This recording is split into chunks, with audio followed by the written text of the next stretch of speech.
BJP के चाणक्य कहे जाने वाले अमित शाह बिहार के 2 दिनों के दौरे पर हैं। बिहार चुनाव की तैयारियों के मद्देनजर उनका यह दौरा बेहद अहम माना जा रहा है। उनके इस दौरे का असर एनडीए के एजेंडे को मजबूत करने की रणनीति और नीतीश कुमार के नेतृत्व को लेकर ऊहापोह की स्थिति पर प्रभाव को कई पहलुओं से समझा जा सकता है। केंद्रीय गृह मंत्री अमित शाह आज से बिहार के 2 दिवसीय दौरे पर हैं। अमित शाह का यह दौरा बिहार विधानसभा चुनाव 2025 की तैयारियों के लिहाज से बेहद अहम माना जा रहा है। इस दौरे को एनडीए की चुनावी तैयारियों को गति देने के साथ साथ गठबंधन के एजेंडे को मजबूत करने की रणनीति के तहत देखा जा रहा है। इसके अलावा उनके दौरे से नीतीश कुमार के नेतृत्व को लेकर जारी ऊहापोह की स्थिति भी साफ होने की उम्मीद है। एनडीए के लिए यह दौरा नई ऊर्जा पैदा कर सकता है। चूंकि बिहार में यह चुनावी साल है, ऐसे में अमित शाह का पटना और गोपालगंज का दौरा कार्यकर्ताओं और नेताओं में उत्साह भरने का काम करेगा। वे बीजेपी सांसदों, विधायकों और मंत्रियों के साथ बैठक कर संगठन को मजबूती देने पर मंथन करेंगे। गोपालगंज में होने वाली उनकी जनसभा से यह संदेश भी जाएगा कि केंद्र और राज्य में गठबंधन की सरकार पूरी मजबूती के साथ चुनावी मैदान में उतर रही है।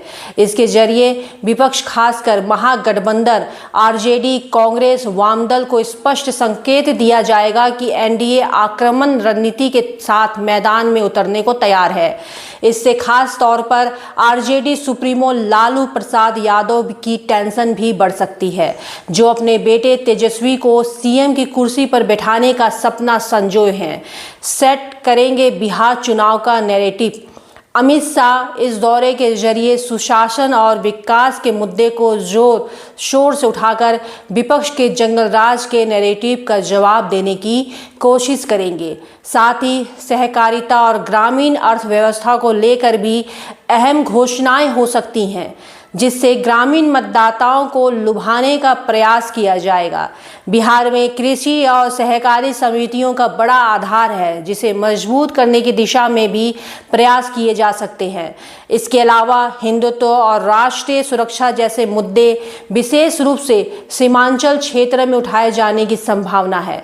नागरिकता संशोधन कानून, सीएए और घुसपैठ जैसे मुद्दों को लेकर पहले भी शाह के दौरों में चर्चा होती रही है। इस बार भी यह प्रमुख मुद्दा बन सकता है। एनडीए गठबंधन की एकता को लेकर भी अमित शाह का स्पष्ट संदेश देने का प्रयास रहेगा। वे यह दर्शाने की कोशिश करेंगे कि बीजेपी, जेडीयू और अन्य सहयोगी दल पूरी तरह एकजुट हैं और बिहार में स्थिर सरकार देने के लिए प्रतिबद्ध है। इससे विपक्ष के उस दावे को कमजोर किया जा सकेगा जिसमें एनडीए के अंदरूनी मतभेदों की बात कही जा रही है। नीतीश की ऊहापोह भी होगी दूर। नीतीश कुमार के नेतृत्व को लेकर लंबे समय से असमंजस की स्थिति बनी हुई है। 2022 में एनडीए से अलग होने और 2024 में वापसी के बाद से उनके भविष्य को लेकर अटकलें लगाई जा रही हैं। अमित शाह इस ऊहापोह को खत्म करने की दिशा में आगे बढ़ सकते हैं। हाल ही में उन्होंने कहा था कि बिहार में मुख्यमंत्री पद का फैसला एनडीए के सभी दलों द्वारा सामूहिक रूप से लिया जाएगा। इस दौरे में ये स्पष्ट संकेत दे सकते हैं कि वे 2025 में नीतीश कुमार ही एनडीए का चेहरा होंगे, जिससे जेडीयू और बीजेपी कार्यकर्ताओं में चल रही असमंजस की स्थिति समाप्त होगी। अमित शाह के इस दौरे में संतुलन बनाने की रणनीति भी देखने को मिल सकती है। एक और वे नीतीश कुमार की नेतृत्व क्षमता की सराहना कर सकते हैं, तो दूसरी ओर बीजेपी की बढ़ती ताकत को भी रेखांकित करेंगे, जिससे गठबंधन में संतुलन बना रहे। विपक्ष अक्सर नीतीश कुमार की विश्वसनीयता और पलटू राम छवि पर हमले करता आया है। शाह इस नैरेटिव को तोड़ने के लिए नीतीश कुमार के साथ अपनी मजबूत साझेदारी का प्रदर्शन कर सकते हैं। अमित शाह का यह दौरा बिहार में एनडीए को मजबूत करने, चुनावी रणनीति को धार देने और विपक्ष को बैकफुट पर लाने की कोशिश के तहत हो रहा है। इससे न केवल गठबंधन की एकता को लेकर स्पष्टता आएगी, बल्कि नीतीश कुमार की भूमिका को लेकर भी स्थिति साफ होगी।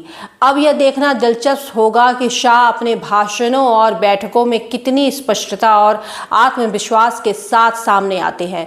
बिहार की राजनीति में यह दौरा एक महत्वपूर्ण मोड़ साबित हो सकता है, जो एनडीए को पहले से बड़े जनादेश की ओर ले जाने में मदद कर सकता है। पूर्वांचल का पहला NBA मान्यता प्राप्त संस्थान KIPM Gida Gorakhpur quality education और बेस्ट प्लेसमेंट के लिए राष्ट्रीय और अंतर्राष्ट्रीय पुरस्कारों से सम्मानित। Admissions open in B Tech, M Tech, polytechnic, D pharma, B pharma, M pharma, BBA, BCA, MBA और MCA। Contact KIPM Gida Gorakhpur.